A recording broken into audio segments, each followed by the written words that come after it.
Hello traders, कैसे हैं आप लोग। आशा करता हूँ आप लोग अच्छे होंगे, आपकी ट्रेडिंग जर्नी भी अच्छी चल रही होगी। देखिए, इस वीडियो में बात करेंगे, जो आपने थंबनेल में टाइटल देखा होगा, क्या मार्केट क्रैश होने वाली है, ऐसा कुछ है। और कुछ स्टॉक्स जो मैं अपने चैनल्स पे एजुकेशन पर्पस के लिए शेयर करता हूँ, उसका थोड़ा रिव्यू करेंगे, ठीक है। और और कुछ बातें बताऊंगा आपको ऐसी जो आपके फ्यूचर में काम आएंगी, ठीक है। देखिए, आपके सामने निफ्टी 50 का चार्ट लगा हुआ है, ठीक है। अब हम यहाँ पे डाउ जोन्स इंडेक्स का भी चार्ट लगा देते हैं। इससे पहले भी आपने अगर वीडियो देखा होगा, सेम चीज़ है कि डाउ जोन्स इंडेक्स को निफ्टी आउट परफॉर्म कर रहा है। अब इसको थोड़ा सा वीकली चार्ट में देखते हैं, क्या मार्केट में इतनी सारी नॉइज़ फैली हुई है। एक तो ये सबसे ज़्यादा परेशान तो नॉइज़ लोगों को कर रही है, जो नए लोग हैं ना, उनको इन्वेस्ट नहीं करने दे रही। पहले मतलब न्यूज़ फ्लो आता नहीं था, बड़ा मुश्किल से मिलता था। आज ओवरलोडेड न्यूज़ फ्लो है, ठीक है ना। और ये न्यूज़ फ्लो सबसे ज़्यादा रिटेल ट्रेडर्स को परेशान कर रहा है, मैं आपको बता दूँ। अगर आप मुझे पूछेंगे, मैं 99% न्यूज़ को अवॉइड करता हूँ। पता नहीं जी बिजनेस और CNBC आवाज़ मेरे को देखे हुए कितने साल हो गए, ठीक है। जो थोड़ा बहुत ट्विटर और अन्य प्लेटफॉर्म से, कुछ बहुत ऐप्स से जो थोड़ा बहुत नॉलेज मिल गया नोटिफिकेशन के थ्रू, उसी पे क्लिक करता हूँ अंदर जाने के लिए, जिस पे कुछ ऐसा लगता है जो जाना चाहिए, ठीक है ना। और चैनल को देखे हुए तो जवानियों हो गए, ठीक है। अब देखिए आप, ये आपके सामने ऊपर जो चार्ट लगा हुआ है, ये निफ्टी 50 का चार्ट लगा हुआ है, ठीक है ना। और नीचे जो चार्ट लगा हुआ है, डाउ जोन्स इंडेक्स का चार्ट लगा हुआ है। हम डाउ जोन्स को आज से परफॉर्म कर रहे हैं क्या, आज से आउट परफॉर्म कर रहे हैं क्या। यहाँ से हम और डाउ जोन्स इंडेक्स को आउट परफॉर्म कर रहे हैं। देखिए लाइन चार्ट में, ये देखिए यहाँ से जब कोविड क्रैश हुआ उसके बाद से लाइन चार्ट में डाउ जोन्स इंडेक्स का चार्ट लगा हुआ है। देखिए ये हमको आउट परफॉर्म कर रहा था हमारी मार्केट्स को, लेकिन यहाँ के बाद 2 नवंबर 2020 से हमने इसको आउट परफॉर्म करना चालू कर दिया। ये वीकली चार्ट लगा हुआ है, ठीक है ना। तब से हम इंडेक्स को कितना आउट परफॉर्म कर रहे हैं, आपके सामने भी ये देखिए डाटा आ जाएगा, ठीक है ना। ये देखिए आपके सामने ये डाटा आ गया, हम कितना आउट परफॉर्म कर रहे हैं, ठीक है। हम वहाँ से डाउ जोन्स इंडेक्स, ये देखिए यहाँ से चार्ट लगा हुआ है आपका 19 अक्टूबर 2020 वाले वीक से, ठीक है। वहाँ से डाउ जोन्स इंडेक्स ने रिटर्न दिया है 8.78%, और हमारी मार्केट दे रही है 47.58%। ये तो वीकली में हो गया। अब डेली का बात कर लीजिए। डेली का आप चाहे अक्टूबर से ले लीजिए, क्योंकि ये बराबर गिर रहा है, ठीक है ना। आप रिवर्सल ले लीजिए, चाहे आप रिवर्सल ले लीजिए, ठीक है। हैं, आप जहाँ से मास्टर मार्केट दोबारा से, वहाँ से देखिए डाउ जोन्स इंडेक्स है 0.50% और हम 11% ऊपर। अब इसको भी छोड़ दीजिए, अब इसका वीकली चार्ट पे अपने ही निफ्टी पे चले जाइए। कितना करेक्शन इस हफ्ते हुआ है, -1.70%। ये पूरे होल वीक का है, ठीक है। अब यार एक बात बताओ, कि 1-1.5% भी निफ्टी करेक्ट नहीं होगा क्या मतलब, चाहे वो आपको बिल्कुल ऐसा मूव चाहिए, ये मूव चाहिए, सिर्फ बढ़ता ही चला जाए वर्टिकल, ऐसा हो सकता है क्या। और ऐसा हो सकता है तो वी शेप में बढ़ेगा, तो वी शेप से ज़्यादा स्पीड में वी शेप में गिरेगा। करेक्शन का मौका ही नहीं दोगे, इसका मतलब आप गलत जगह ट्रेड लेते हो। आप इतने कमेंट करते हो, ठीक बात है, आपके सभी कमेंट का स्वागत है, लेकिन कम से कम यार ये तो समझो ना कि आप सही जगह पे नहीं ले रहे हो। इसका मतलब स्टॉक आपको दिक्कत हो रही है 1-1.5% निफ्टी की।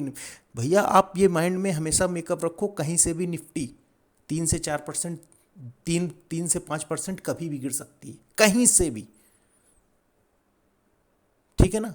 कहीं से भी निफ्टी 3 से 5% गिर सकती है, कोई बड़ी चीज़ नहीं है। 17-18 हज़ार का निफ्टी चल रहा है, कोई 200 का निफ्टी नहीं चल रहा है, ठीक है ना।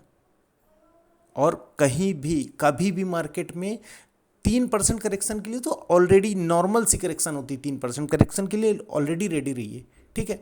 अब मेरे लिए तो कोई बड़ी करेक्शन नहीं है, परंतु हाँ, और ये भी सुन लीजिए, ये 17,100 तक जाने के लिए बिल्कुल रेडी है।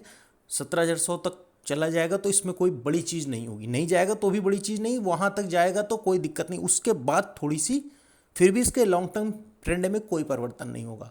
हाँ, शॉर्ट टर्म ट्रेंड थोड़ा सा, अगर 17,100 के नीचे वो टिक गया और नीचे जाने लगा, तो लॉन्ग टर्म ट्रेंड में शॉर्ट टर्म ट्रेंड में थोड़ा सा परिवर्तन होगा, लॉन्ग टर्म ट्रेंड में कोई परिवर्तन नहीं होगा, ठीक है ना।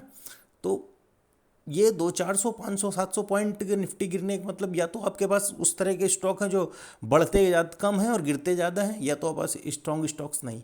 अब मैं बात करता हूँ अपने चैनल पे आता हूँ, ठीक है ना। अब मैंने जितने अभी रिसेंटली दिए या कुछ दिन पहले दिए, ठीक है, उनकी बात करता हूँ, जितना हो सकेगा उतनी बात करूँगा। वो ज़्यादा लंबा वीडियो तो आप भी देखना पसंद नहीं करते हो और मुझे भी ज़्यादा लंबा वीडियो बनाना पसंद नहीं, ठीक है ना। अब ये देखिए फीएम इंडस्ट्रीज़ तो तुरंत दिया, टाइम टेक्नोप्लास्ट, इसकी बात करते हैं, ठीक है। अब इसकी बात करते हैं टाइम टेक्नोप्लास्ट की।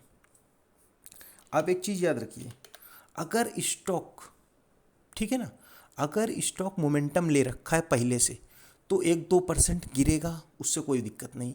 हमको वो स्टॉक चाहिए जो निफ्टी से कम गिर रहे हो, ठीक है ना।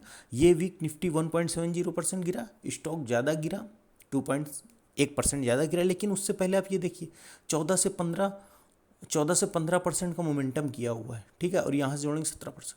तो स्टॉक का हक है 2% करेक्शन करने का, स्ट्रॉन्ग स्टॉक है, कोई टेंशन नहीं है। और आपको बताऊंगा स्ट्रॉन्ग स्टॉक्स, लेकिन फिर भी अगर आप शॉर्ट टर्म ट्रेडर हैं तो 10 से 12%, 8 से 10% स्टॉप लॉस से ज़्यादा कभी ना निकले। एक बार निकल जाइए, दोबारा जब कभी स्टॉक फिर आएगा ना तो उसकी प्रोबेबिलिटी बहुत अच्छी हो गई सक्सेस होने को, आपको 1:3 1:4 की रिवार्ड देगा, ठीक है। देखिए दूसरा कौन सा स्टॉक है, ये तो उसके लिए है। ये देखिए टायर स्टॉक्स, मैंने दिया था ये 4 दिन पहले, मंगलवार को दिया था, मंगलवार को करीब 4 सितंबर क्या था, मंगलवार देखते हैं। अब ये देखो उसमें मैंने 3 स्टॉक की बात की थी कि मैंने कहा इस सेक्टर में परिवर्तन हो रहा है, बहुत बड़े ब्रेकआउट्स होने की संभावना है। अब आप इन तीनों स्टॉक को देख लीजिएगा, ठीक है ना। मैंने यहाँ शायद चर्चा की थी 16, हाँ यहाँ पे, ठीक है, ये वीकली चार्ट लगाओ, डेली चार्ट करते हैं, यहाँ पे 13 सितंबर को, ठीक है ना। उसके बाद स्टॉक ने 20% का सीधे मूवमेंट दिया, ठीक है। आप समझ रहे हैं निफ्टी कितना परसेंट गिरा हुआ है, -1.70%, स्टॉक कितना है 15% प्लस। इसमें 3 स्टॉक दिए थे, मतलब इस पे एजुकेशन पर्पस के लिए बात की थी, 3 स्टॉक की, एक जेके टायर और अपोलो टायर, और ये बोला था कि इसमें परिवर्तन हो रहा है, इस इंडस्ट्रीज़ को नज़र रखिए। देखिए मंगलवार को बात की थी, ठीक है ना। उसके बाद देखिए 13 तारीख को बात की थी, उसके बाद देखिए स्टॉक ने 17% का मूवमेंट दिया 1-2 दिन के बाद, ठीक है ना। तो ये अब इसके और एक और स्टॉक है अपोलो टायर्स, उसको भी देख लेते हैं, ठीक है ना।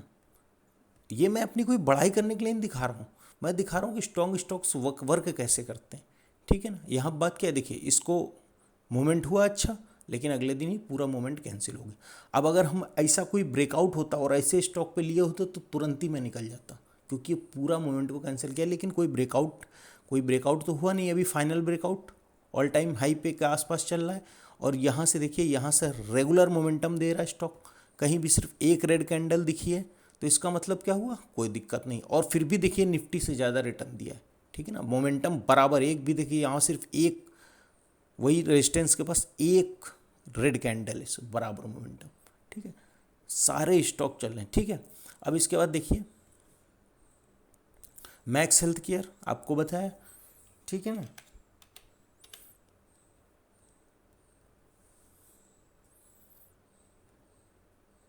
ठीक है, हम लोगों ने यहाँ चर्चा की थी, ये जो देखिए बराबर सीधा हो गया एक प्राइस, उसके बाद उसको पूरा डिटेलनेस यहाँ ब्रेकआउट पे मैंने चर्चा की थी, देखिए इतना, फिर भी अगले दिन 4%। और वीकली में देखिए निफ्टी कितना डाउन है और फिर भी स्टॉक प्लस में, ठीक है ना।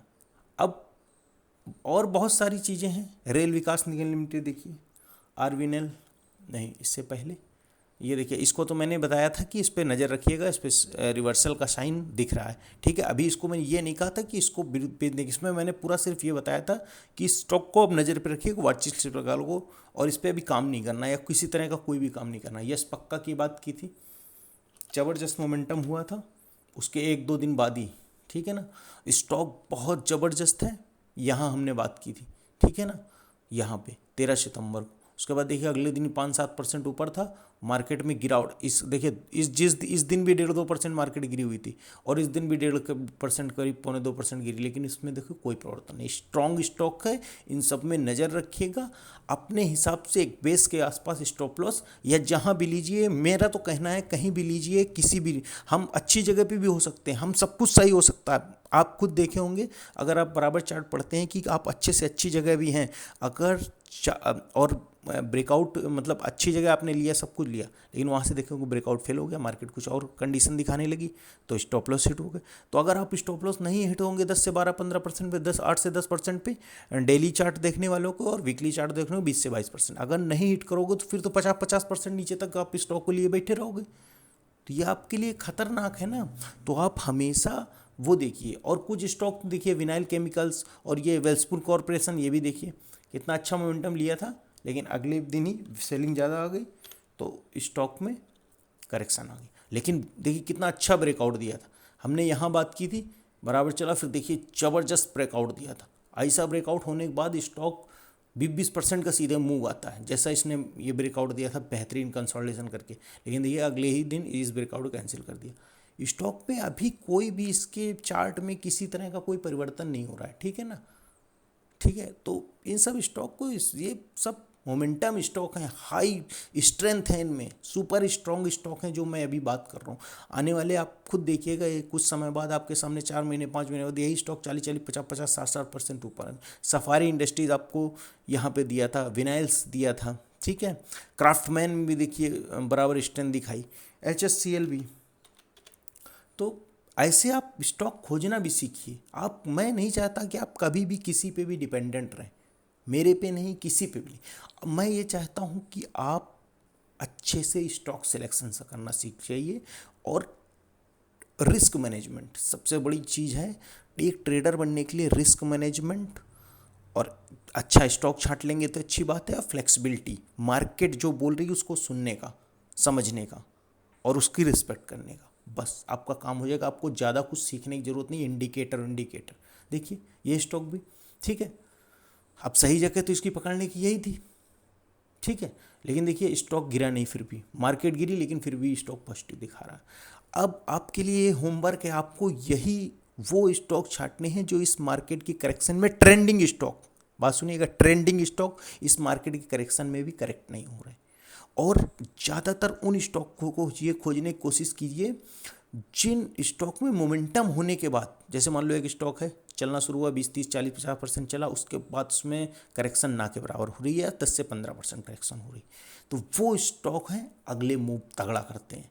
ठीक है दोस्तों, और वीडियो अच्छी लगी हो तो चैनल को सब्सक्राइब कीजिए, शेयर कीजिए, लाइक कीजिए। Thank you.